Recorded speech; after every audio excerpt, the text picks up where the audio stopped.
Welcome, I'm Luise Faurschou, the founder and director of Art 2030, and it's my pleasure today to present Jakob Kudsk Steensen and Carsten Rahbek as a part of our conversation series, Future Danish Landscapes. We are today bringing together two remarkable voices who share a deep passion for exploring how we imagine, sense, and respond to the natural world in these times of planetary crisis and environmental breakdown. First, we are joined by artist Jakob Kudsk Steensen. Jakob is an artist that works with environmental storytelling using 3D animations, video games, virtual reality, and immersive installations. His work explores our relationship with the natural world and challenges our perspectives on it. His practice is based on extensive fieldwork, often in remote landscapes, allowing him to see unseen places and imagine with the landscape. Jakob's approach is both sensory and emotional, inviting us to experience nature in a new and powerful ways. And with him we have Professor Carsten Rahbek. And Carsten is one of the world's leading experts in biodiversity. He is the director of Center of Macroecology, Evolution and Climate at the University of Copenhagen and holds professor appointments in Denmark, the UK and China. And Carsten works at the crossroad of science and policy, both nationally and globally. He has advised decision makers in the Danish parliaments and some of the country's largest companies and international institutions like UNEP, IPCC, and FAO on issues related to biodiversity. And most recently, Carsten has co-authored the report Bigger, Better and More Nature in Denmark. The report provides a knowledge-based framework for the discussion on how we use Denmark's land, ensuring that biodiversity while contributing to the international political agreements. So, Jakob and Carsten, it's a pleasure to be here today with you. Thank you. Thank you. Let's begin with the beginning of life, water. Water is really the foundation of all life on Earth. It's vital not just as a resource, but also as a force that shapes our landscapes, the environment we come from, and the ones we look towards. And Jakob, you've worked with water in many of your artworks, also including works on wetlands, and now currently at your exhibition, Psychosphere at Cisternerne. I'm very curious if you could tell me, what is it that about these landscapes that draws you? Yeah, I mean, so I spent more than 10 years creating artworks about natural environments, in natural environments, with natural environments. But for me, the core is always rooted in a real scientific fact, which is also why it's very exciting to speak with Carsten today. But from that, I try to extrapolate something more philosophical, something that may change how we feel or think about our own relationship in the world and a place. So with water, I've created multiple works on different wetlands. And now I've kind of gone to the bottom of the ocean, collaborating with the University of Trondheim that did these robotic recordings of a newly found Arctic deep sea landscape over the summer.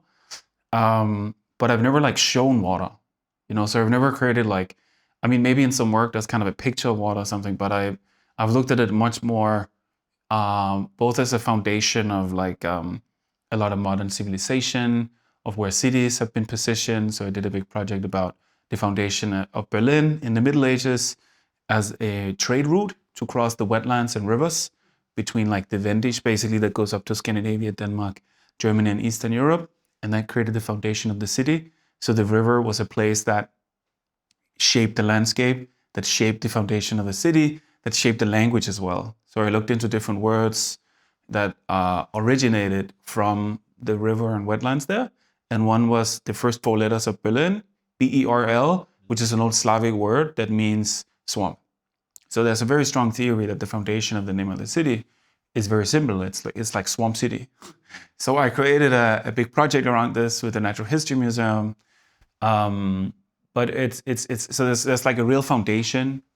There's like water as the creation of life, of a place for fishing, for gathering, for a lot of mushy life, where the human world and the animal world and the natural environments, but also erosion, like the shape of an actual environment, connects together, right?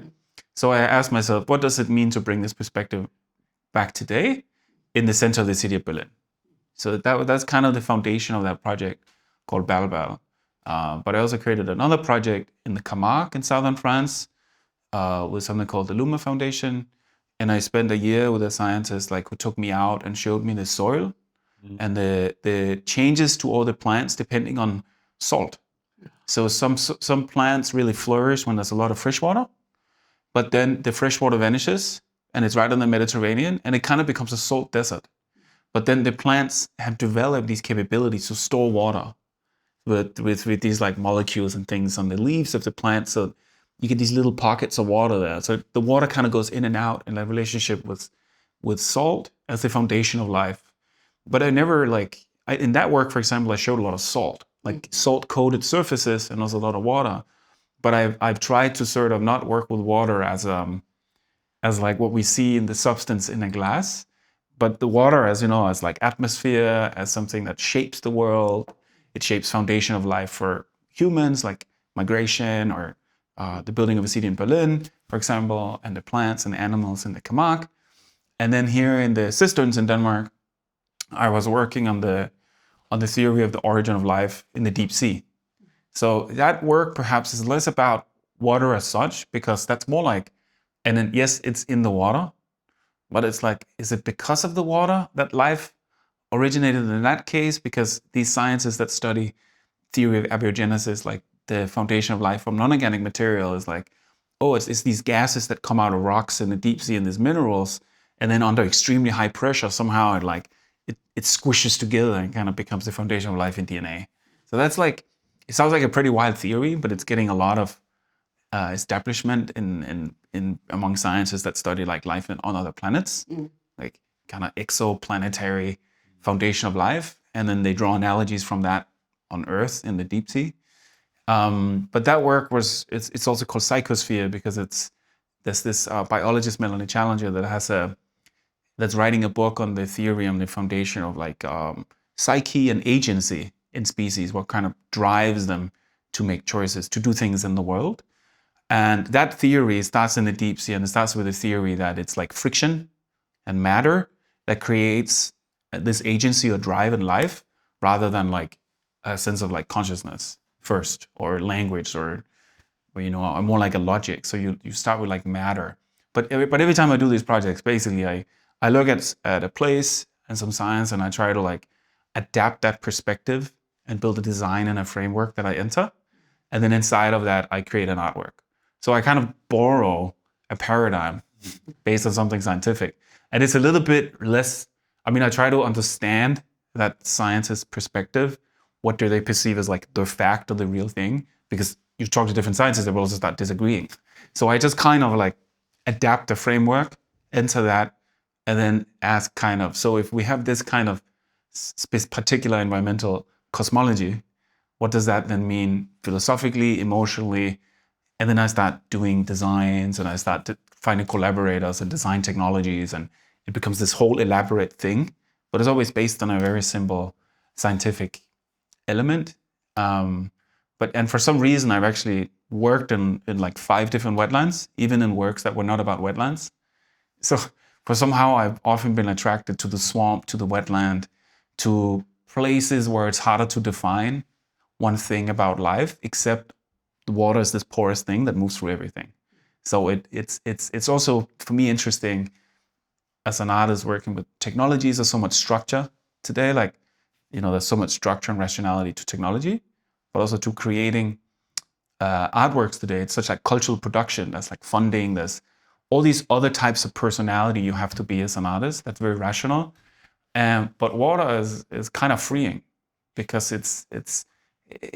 yeah, it moves through the soil, the tree, the body, the insect, all of these things. So once you dive into it, it becomes quite freeing, liberating. And that's also part of the pleasure, curiosity I have working with wetlands and rivers and swamps, because it allows a sense of playfulness that a lot of other environmental narratives may restrict me more. So I'm also looking at, okay, what philosophically, how can you open up or have other perspectives and embrace those? So it's like a very long answer, but that's the context for my work. Yeah. From a scientific perspective, water is super relevant and interesting, which is why when I see your exhibition, I get fascinated. Often when we talk about life on Earth, we talk about energy. We need energy. And I often kind of, when I present some of the big ideas, I kind of said, well, if we imagine that we turn off the sun, there's no energy on Earth. And a lot of biological theory today are to explain how biological life has diversified and how many species can coexist and what Earth can sustain depends on energy. So there's enormous focus on energy. But if we also forget water, then there would be no life. So it is the energy and the water that gives life. And it goes deep down in the roots, as your latest exhibition is kind of, at least to me, kind of reflecting on deep down that this water is present, and it's a fantastic place to have it with the water on the floor. But if we look at today, I think there's a tendency to forget the importance of water. We can all understand that things living in the ocean and in lakes and rivers, living in water depends on water. But water is crucial to land. So if there's no water on land, there's almost no life. And we know the desert, right? So when there is life in desert, that's because there is water in desert. If there was absolutely no water in desert, there would not be life. There would be very little, maybe some chemical digesting life.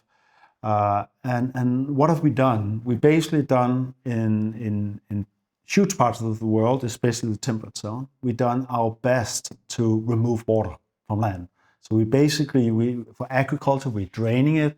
All the Danish forest is drained.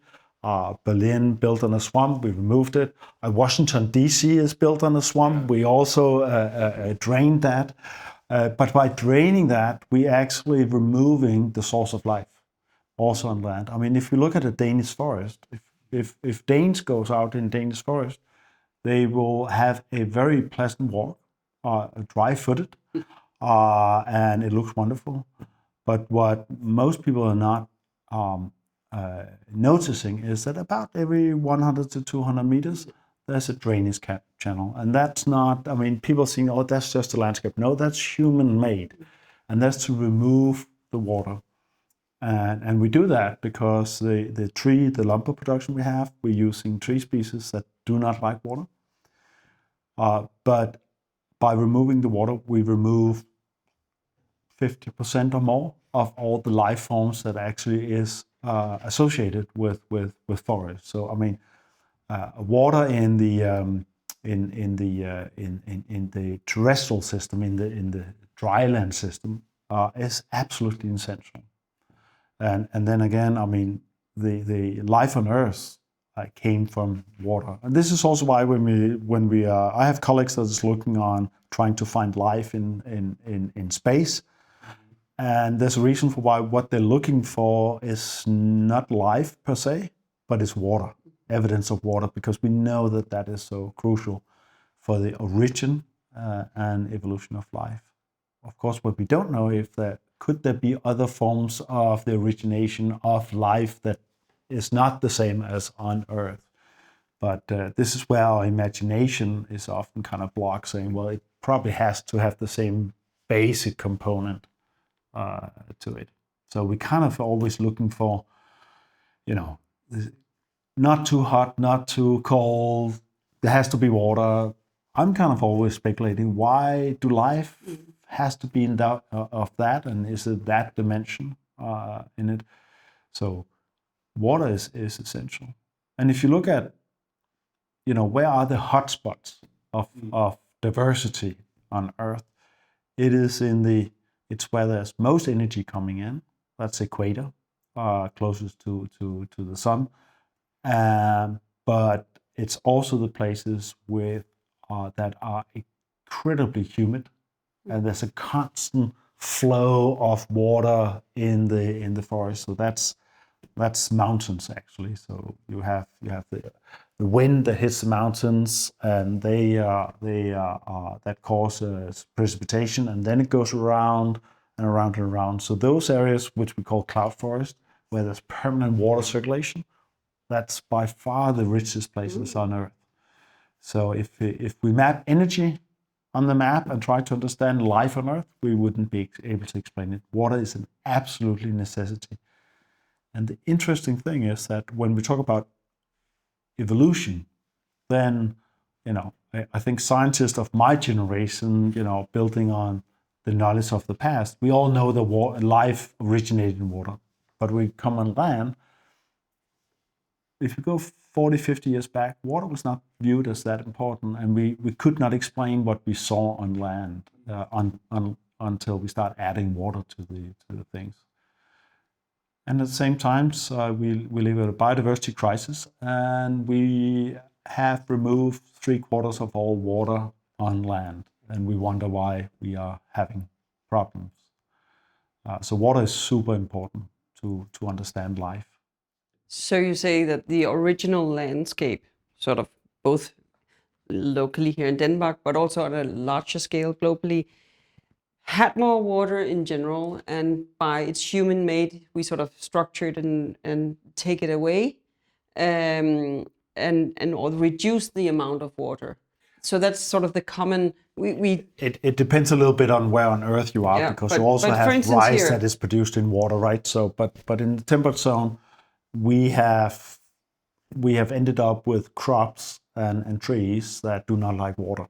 Yeah. So we have drainage. I mean, if you look at Danish forest or temperate forest, 25% of all the forest would have water in them, standing water, and we're not used to seeing that. If you go to the east coast of the United States or southern United States, they do have their trees in water, so they're more used to it. So it depends a little bit on where you are. Yeah, I mean, I think this is where it also becomes interesting with that's kind of a scientific history of water, and I'm very curious if there's people working with its combination with like cultural history, because I read about all the kings of Europe after the Renaissance, and it became very trendy to remove all the swamps because they were in wetlands, because they were seen as an antithesis to this new modern city, which was more like easy to navigate. And a characteristic of a lot of swamps and wetlands is that for a human, it's very difficult to move through. So there was this idea that the difficult terrain with the water, with the roots, with all this living material was opposite a modern rational world with the European cities that had to expand. So they started paving over all the riverways, and that's why now you have cities. I think Aarhus did it also once, where you have cities starting to dig back up the roads, because a lot of roads and cities are built on rivers. So I think there's all these different parallels. But one of the wonderful things with water is that it's dynamic. Yeah. And if there's one thing and if you go back to those days, you don't want dynamic land. No. You want steady ground to build on, to navigate on. So that's why you're removing it. So I mean, this dynamic, and this is something that we human has a very hard time to cope with. We like static. We like something that's firm, and this is how it is. And also, most of when we're looking at what causes the global changes, we think that if we can just maintain stability, but life depends on dynamics. Yeah. So we're actually kind of fighting the one of the most important drivers of this. But the nice thing with what makes water, and this is the other thing that probably have played a role, is that water is dynamic, but it's unpredictable. So if you can make it predictable, it's you can plan ahead. But for example, in Denmark, we normally in Denmark says that we don't have rivers. Oh, sure, we had rivers. We just put them down in drainage channel.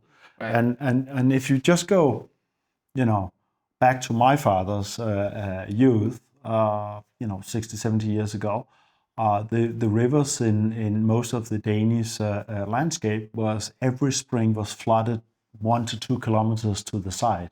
Yeah. And of course, if you're a farmer, you don't like that, right? So we put the water down and try to get it away, right? So, but this dynamic things, and there's so much of the various life forms, not only those in the water, but also those on the dry lands that depends on this. And you talk about Camargue, and Camargue is a wonderful place. I've been there so many times.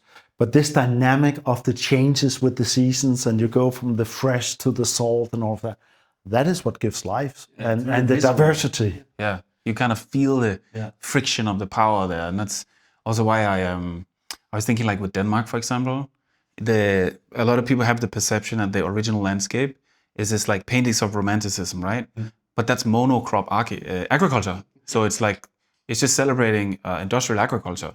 Well, there's like this big flat field, you see the lake behind, some trees on the side. But this is just monocrop. This is like Monsanto making little crops for industrial agriculture. So that's why as an artist, it's interesting working with these perceptions. So there's this perception in Denmark, like, oh, that's the national landscape, but that's a very modern, recent landscape. And I read this thing that there's only 1% kind of quote unquote wild nature, or like but also the concept of original nature, like you say, nature always changes. There's no real original, it doesn't really exist. Things are always in flux and transformation. But I read something that's only 1% of this like urskov or something. And I don't know if it's true, but they had this thing in the airport too, even in the airport in Copenhagen now, on forest, there was this little information area, and how it's one of the countries in Europe that has the least forest. There's like 15% or 10 or something like this. But that's because people celebrate, this idea of this landscape, but it's strange. Denmark would, if we imagine that there was no humans, and we look from the last glaciation period, then Denmark would be covered by forest landscape. Yeah. So there'll be lots of water in the rivers and in the forest, but it would be a forest landscape. And in the 1700s, we basically clear-cut the whole thing for agricultural things and hay productions and that kind of thing. Yeah. So we were down to having less than 1% of forest left. Then we decided that we needed to have forest back, and now we have a little bit. We have 2 areas in Denmark that we call old growth forest, right? And that's only because they have been around for about 100 years, no longer. Yeah. Right, but because they have not been managed and there have not been forestry in them for 100 years, these are amazing areas for biodiversity. So, and this is the other thing that I find interesting with your current exhibition is the time dimension. Some of the things that people are often forgetting, and one thing I work a lot with is that is space, and that's what we understand. We can go out and look at things today, but the time component to it, things changes over time, all the time, and I work with, a big question of what determines life on Earth and why I distribute it the way it is, and for many years, if you go back to Wallace and Darwin or Humboldt, their breakthroughs was to try to understand the temporal component, and then somehow we lost that holistic temporal view in the 50s and 60s and become very fixed on explaining what we saw today. Yeah. And we develop all kinds of theories, and as soon as we start testing them with big data sets, we could not explain very much because we lack the time component, and time is what changes things. So now most of the researchers in my field, we all are, looking deep time. And we basically, I used to say that, we cannot understand the present unless we understand the past, and we cannot predict the future out of the present. What's the temporal component? The temporal component is that if you look at, so for example, evolution, there was an idea that evolution happens, creates species, but everything was in equilibrium with the energy that was around at a given time. But we now know today it's not an equilibrium. It's so basically when you go out and look at life out there, you're seeing a clear signature of evolution. Right. And there's also you talked about Berlin, right? There were some conditions there. There was a context, and that created the foundation for Berlin and how it developed into today. It's the same with life. Not all places are the same. It depends on the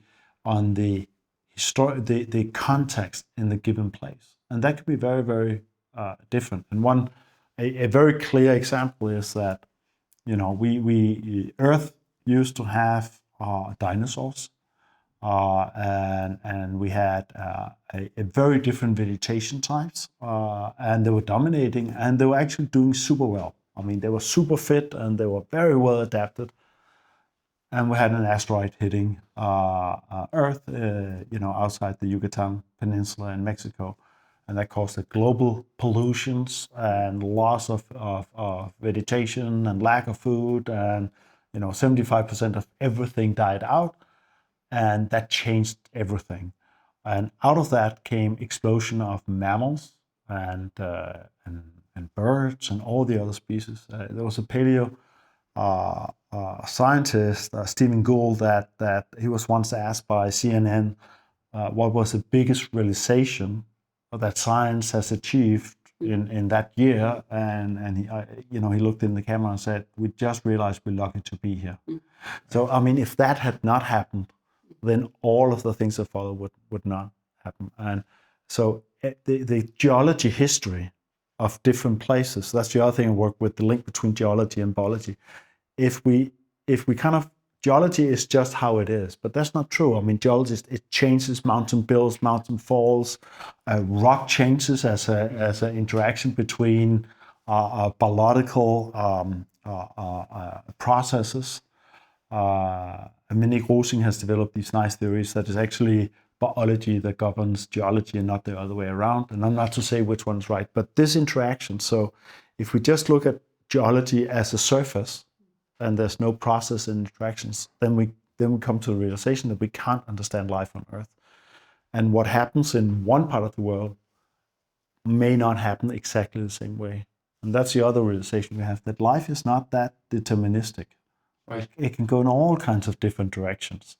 And that's also what we're seeing. So if we take the same factor, geology, energy, water, we cannot make a global model that fits all the places, because there's different things that happen in different places. Yeah, that's what I mean. It's like, so there's a perspective there that if you're a big scientific community and you look for, foundation of life, there's no like predetermined kind of path or journey, there's no like exact way, but you embrace kind of chaos or something, like friction. Then if you start thinking that way, and almost like, for example, the way I look at the exhibition assistants is the old, the water reservoir of Copenhagen that was built 200 and something years ago to give fresh water to the city. But that's why I asked about temple, because I kind of think it as like a temple. Yeah. Like a way of spiritually, or in a sense of like cadence, a journey, you are going through the story of life, particularly then inspired by Melanie Challenger. But if you sort of like scale that up, I mean, I'm an artist, so I like to think really playful, but imagine that like our cosmologies, the stories we told about the world were that, life is not kind of determined like that. It would always move and shift and change. Then maybe you'd be like, maybe we don't need to control all these natural environments. Maybe some of them needs to be left wild, because you start thinking that way. So maybe you'll kind of engage differently, how you plan politically, systemically, whatever, financially and everything, a city or life, because you kind of embrace that. Yeah. So that's as an artist kind of what I'm. Yeah, but also back to the dynamics and the control. So basically the landscape, when we look at out the window in Denmark, it's a very, very controlled landscape, where you're imagining that if we accept the dynamics, we will have a more vivid. Yeah, like for example, you could have, because the kind of national landscape was such a like quote unquote project in the 18 or 1700 in Denmark to have all these paintings and stories about what this new landscape is. But you could sort of do that again, like you could have like a national landscape cultural project. I mean, there's also a problem where it becomes too national and so on, but and landscapes. But basically, okay, what would it be like to create this vision of a future like Danish environment where these riverways, you break them up? I mean, I remember even in primary school, I remember this, that in biology class in my like 6th grade or something, we had a book and we were taught about nitrates, because I grew up part of my life in like the real, in Nisum, like it's a town of like less at that point, maybe there was like 1,500 people or something, and it's all farming around, right? I don't know if that was why, or it was a national curriculum, I don't know.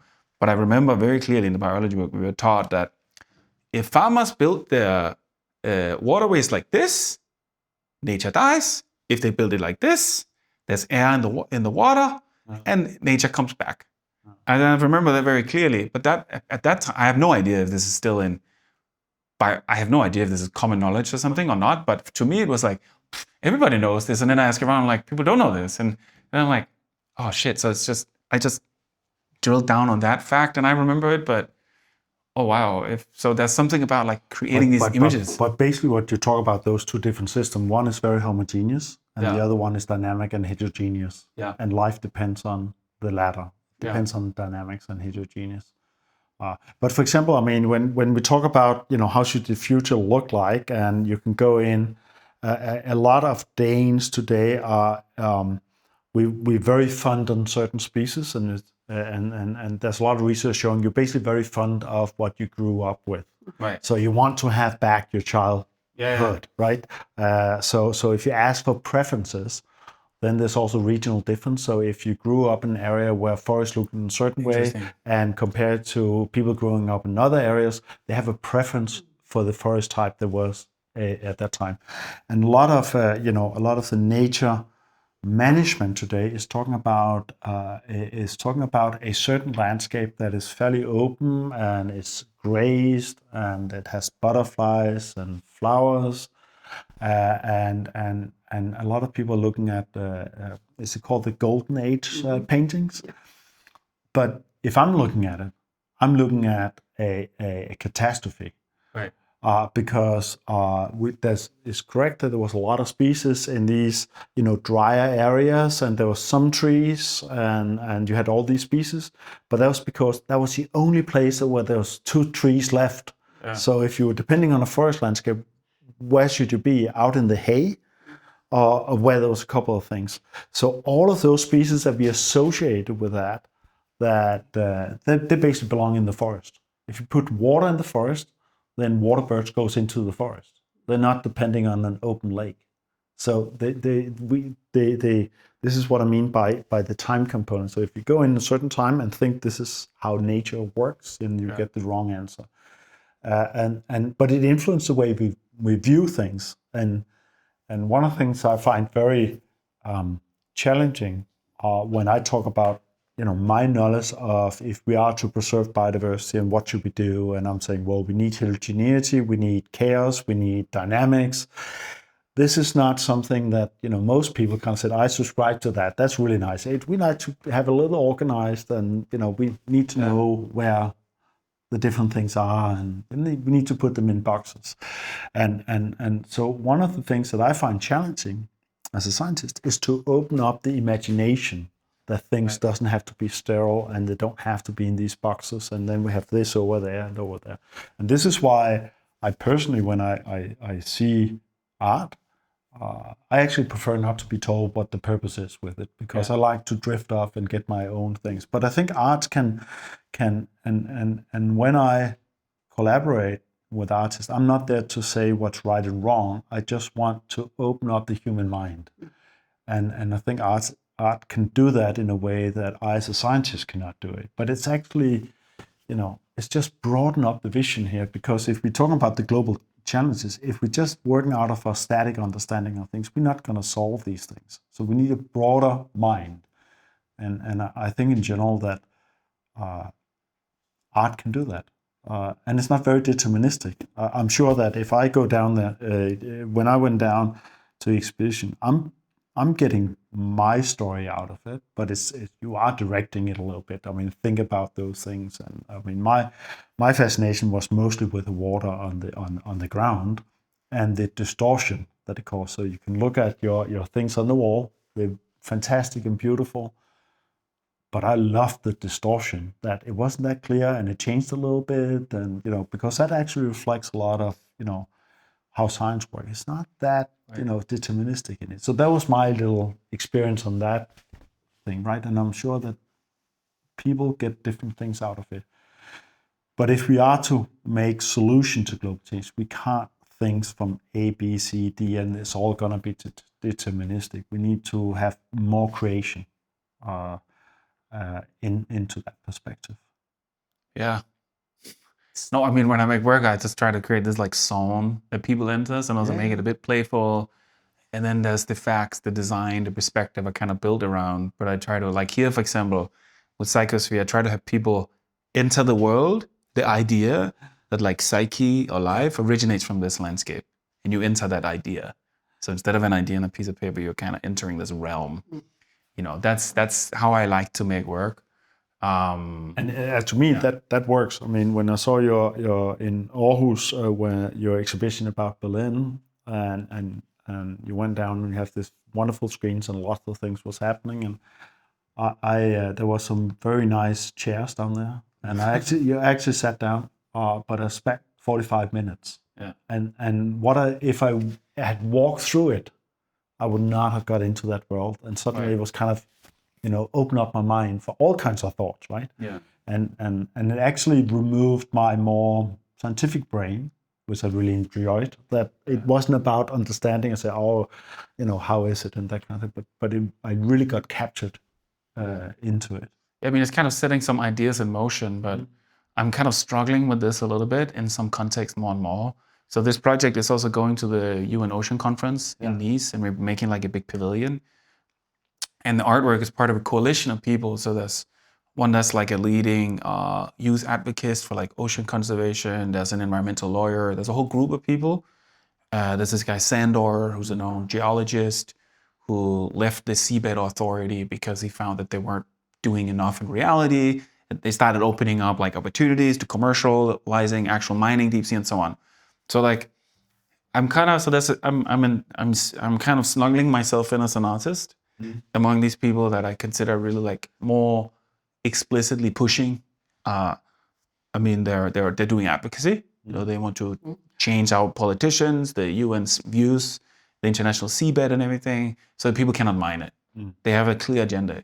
But then it's like, as an artist, it's sort of like I'm questioning like how does it make sense to enter that context? And I'm showing the work up here with like sound and created like kind of like an immersive experience, a little more like the one in Denmark you saw, where it's like 12 minutes long, people are immersed in this world, and then they exit it, and they get just like a little kind of a poem I wrote at the end of it. But I'm sort of like, as an artist, it feels kind of strange where it is kind of open-ended and imaginative, but then next to me is someone who's just like furious and changed their entire life because they just like, these deep sea landscapes are just going to get destroyed. And I want to change it. Yeah. Full stop, And that's his life mission, this guy Sandor. So I'm kind of like, for example, if you then think about this in Denmark or something, it's like my friend Mikkel interviewed all the fishermen and the agriculture and places for an article across Denmark on their relationship with the water and the view on it, where it's like there are places where, as I understand it, that the Danish Sea is dying, just to the east of Bornholm, It's like, that's one of the most polluted seas in the whole world, the most dead sea. That's not very far from Denmark. I understand that the currents are kind of going like this, so it can't just move into Denmark, but just sort of like, if you look at it from a map, you're like, so the most dead seas right here are the Danish seas. They're literally right next to each other. I don't know how long it's going to be until, I don't really, I read about it that there's some currents that push against each other. So it's not like it's just going to move in. But he was interviewing these places where some of the fjords, like in Jylland also, where I grew up for some years. I remember already then some of them were very fertile with like lobsters, and then some of them were just like gone. Gone. And so as an artist, I'm kind of thinking like, to what extent these works, I want to make projects that are more clear. Like, let's say, okay, let's envision an entirely new Danish landscape. And just try to like. And what's your thoughts on that? Well, I don't know. It's kind of like, it may be too directed, and then you lose a playfulness for other people to imagine on their own, versus kind of creating a vision of it that's like, this would be a good solution. But for what I'm doing right now with this project and taking it to Nice is that I'm participating in a group. So as I'm showing the poetic, imaginative artwork, there's someone else in the same group who is out lobbying with politicians, or there's someone out. So you're kind of a group that mine. So I can be totally playful, but I am right next to someone who's like very explicit and strong in what they want to. But that sounds like a big strength in it. Potentially, but I don't know. I'm Yeah. just No. So I mean, sort of. I'm I do my research. Yeah. And I also do communication and science policy advice. Yeah. When I do science policy advice, I'm often very explicit because we know quite a lot. So we can be very explicit. Yeah. As a scientist, I'm mostly in doubt. And I'm more interested. I really get scared when scientists are sure that they're right. Yeah. So that's the science part of things. But when you're communicating, so it's a little bit that dilemma. Yeah. And this is also why when we have some talks about what would the future be in Denmark, and could we with artists get artists to express how the future could look like, because one of the challenges we have is that we have a very hard time imagining that things could be different. Yeah.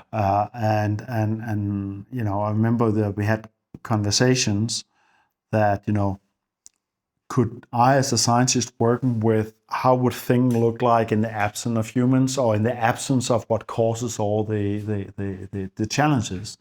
And yes, we can make a scenario for that, and we could tell the artist that this is how the future should look like, or probably should look like. And I was kind of saying, I don't want to do that, because it's not about that. It's about broaden the mind of us today, that we can imagine that something could be different. Because we are in the power that we can determine how it should be. But it becomes too deterministic. And a lot of these solutions are, as soon as things are deterministic, we're removing actually the dynamic that is causing the wonderful life. And then we're deciding how things should be. And nature actually, if we ask nature what would it prefer, then it will basically say, please let us loose. Don't determine all the things, right?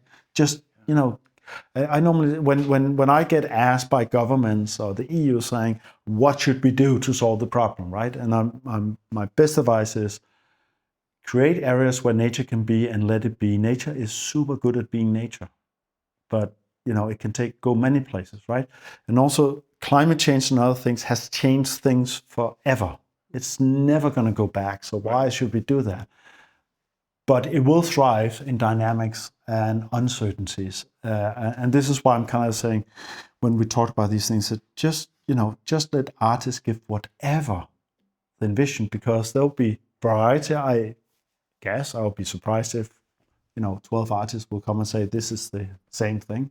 Right. And to me, that's the most important thing, to open up our imagination that things could be different. Because when we had the COP meetings on biodiversity, 195 countries agreed on targets, and for example, we have that we should have 30% protected nature in the oceans and in the freshwater systems and on land, and we have the same in EU, and Denmark has said this, and we have about 2% nature left, and 64% agriculture, and the rest we have modified. And the response a little bit from the Danish public and politician was, that's all good what we decide on a global scale, but it has to be different other places than Denmark, because we can't do it. And then we start explaining why we ended where we are and saying that's the reason why we can't change it. So if we are to deal with these things, we need to open up our mind that things could be different. We don't have to drain everything. We don't have to remove the water. But will it be different? Yes, it will. But can we imagine it? And I think that's a prerequisite for us to actually make changes, that we can imagine that things could be different. And your report, Bigger, Better and More Nature in Denmark, I guess it also comes with suggestions on how it could look like Yeah, but in the future. But this is because we know that if nature are to function, it cannot be, in the corner of something. It can't be 1 hectare. It needs to be big, and there needs to be lots of it. And the reply to this international agreement was that Denmark officially, on the political side, says that's all good, but it cannot be done here. And we made this report and said, sure it can. I mean, this is all the places, and we pointed out this is all the places, and we pointed out, I think, 249 places where you could do big nature. Of course, it will come at the changes of things. You need to let water back on land. You can't have agriculture, and you need changes. But we make that report to kind of, saying, sure, we can do it. It's a matter of whether we're willing to do it, and we can't do business as usual. We need to change things. Right. So we're not saying this is the plan we need to follow from A to B, but this is showing that we can do things differently. But someone still has to set it in motion. Yes. A farmer will, someone has to set it in motion. But now I'm thinking about a chaos farmer. Yeah. So just because in Denmark, the water and the wetlands, so the lack of it is so connected to farming, industrial agriculture. As far as I understand, it's kind of like the number one relationship. And then I'm just imagining as a kind of an artwork of a chaos farmer, because of course it's very difficult. Farming is already very, very difficult financially, pretty much globally. And so that's why you have to do these big industrial monocrops and, industrialize everything. So it's difficult saying someone like, oh, let's embrace chaos in nature, because you cannot.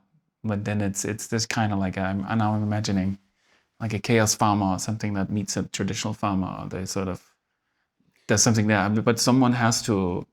So I often get asked, you have the industrialized agriculture and it's really good at producing. It has a lot of cost associated with it. It pollutes our water, it destroys biodiversity, it causes climate change. So there's lots of problems, but it does produce, right? Then right now we've seen an explosion of alternatives ways to do it. And I often get asked with my scientific background, can you evaluate whether it's a good approach? And my reply is saying no, but try everything. Just go out and try different things, because we need the experience, right? And we have some agriculture approaches now that, if I'm just using my current knowledge, I will probably be skeptical. But we cannot afford to be so skeptical, because then I'm jumping back into the conventional ways of seeing things. So we need experiments. Right. And this is also why I've been advocating, saying let's try lots of different things. Because as soon as we go into this very deterministic, we end up doing what we are doing today. And that causes problems.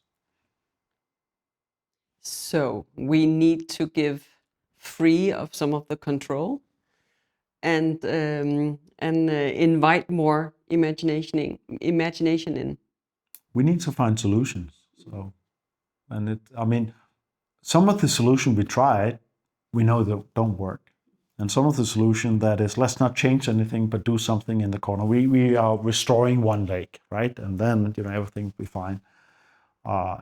If those solutions, that at least in Denmark we tried, if it was that easy, we would not have a global biodiversity crisis or global climate change. There needs to be something much more fundamental. And the biodiversity council, just like the climate panel, has been out and saying we can't solve all these issues by business as usual, and we need to have transformative changes. And then, of course, the question is, what are they and what exactly we're going to do? And the answer is a little bit back. We don't know, but we know we can't continue with what we're doing. So we need transformative change. And this is why I'm kind of, when there's people trying to come and say, let's try to do agriculture slightly different, I said, try everything, because we can't kill all the variation. We need to figure new ways to do it. And again, it's so difficult for us humans to imagine something that are different. But that's basically what the scientific conclusion is, transformative changes. So we need to broaden that and try out many different things. And of course, there need to be some kind of evaluation, because we still need food. I mean, we can't end up in something that doesn't produce food, but we need to be open. So how could you imagine or dream of a future Danish landscape to look like? I mean, this becomes very narrow Danish, but I mean, we are having agriculture on 60-something%. Around 20% of our agriculture is not sustainable. It's only because we subsidize it. So, I mean, if a big transformative change is basically just remove all the subsidies, right? And of course, there's a lot of reason for why we can't do that, and other countries are doing it, and but the idea that we can't have enough food production is simply not correct. We could easily take out 20%. Denmark is a very, very small country, and we always say we do not have space enough. And I like to say we have plenty of space, but not to do what we're doing now. So you could easily take out 20% of the agricultural land. And then we can discuss, is that going to be, nature? Should it be with wetlands? Should it be golf courses? I mean, we actually have lots of space. Every time we talk about this, Danes will come and say, we don't have space. We can't do many things. But that's, again, a constraint, right? So we can actually sustain our food production. We can actually get a good economy into it, because one of the reasons why we have a bad economy is because we're doing it very insufficient. It will reduce CO2 emission. It will sustain biodiversity. It will give more rich country for leisure times. So we can do that, but we need to imagine it. And I'm imagining a Danish landscape that is much more heterogeneous. It's not we're doing everything the same everywhere. So we can definitely do that. And I think that this is, in some of the tropical systems we're looking at, they're much more heterogeneous in the way they approach things. And I think we can learn from them, because we learned that the way we're doing it now is not very sustainable. And how could you imagine that art and science sort of complementing each other in a vision for a new landscape? I mean, I think it's interesting to just kind of play with the imaginations. What if you had like loads of people doing that? And I like this idea of like pocket projects, many different environments.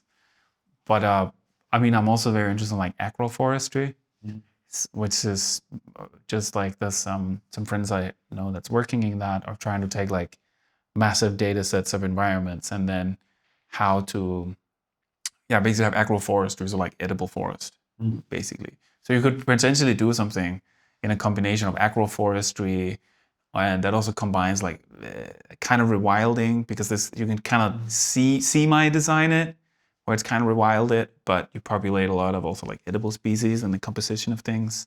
And maybe that would also bring like visitors to things. I mean, because before I live in Copenhagen now, but I used to live in Berlin, where it's like you go to Germany, and when people talk about going to the forest, and that's just it's very close, even like northern Germany, that's a very different forest than what you see in Denmark. And there's this idea that it's this huge Wald. I mean, it's very like romantic old German kind of, but that is a perception. Like I met someone from Eastern Europe too that has, I think he was from Poland, where there's like these like big wetland forest, and he was in Denmark, and he's saying like, well, where are the forests? I don't get it, because so I think there's a strong perception thing going on with like identity and imagination, and just bringing something back to, not bringing back necessarily, but like transform or renew that imagination in a very fresh manner would be very interesting. And that's just something I see after working in other places with different environments, where the perception of just like a stranger or someone on the street would be vastly different in the perception of what that means. Or so I don't know. But that's super interesting. I mean, it's one of the biggest threats and challenge for us to make solutions, or maybe get biodiversity back in Denmark, because as I said, Denmark would be a forest landscape. There will be openness, there will be rivers, there will be all kinds of things, but basically trees will be fairly dominant given our climate. But our perception of forest is is basically a view of a production forest, because we have nothing else but production forest. So I sometimes says that Danes has forgotten how a forest looked like. We have no idea. Yeah. And at one point I kind of said, well, maybe we should take Danish politician decision maker, put them in a bus and drive them to the Bielewiez's forest in Poland. Yeah. And when people go there, say it's amazing, but that's how a forest looks like in Poland. And my reply is, no, that's how a Danish forest will look like. But we've just forgotten. And this is one of the challenges, because when I give talk about a forest and how it looks, I can take pictures of Danish forest and I can zoom in and get elements of how it look like, but I can't show how a Danish forest will look like, because there's no way for me to go and take a picture of that. Yeah. And it's really challenging. So, I mean, we start playing around with, how can we visualize that, and how can we just visualizing that it's not what we, if we just go out in forest today, we're getting the wrong impression. Mm. And how can we open up that? I mean, and we played around with AI and see if we can, do things with that. And I'm not that thrilled with that, because it looks a little bit too much. And then again, we created an AI picture with all the elements and worked hard on it. And I showed it to one of the other people that work with forest. And we agree on many things, but his reply was, that's just your envision of how this should look like. And I was kind of like, yeah, probably. Yeah. Yeah. So let's challenge the perceptions. And thank you to both of you for doing that in your work. And thank you for a beautiful exhibition at Cisternerne. And I can't wait to see how these conversations will flourish into new imaginations. Thank you very much. Thank you. Thank you.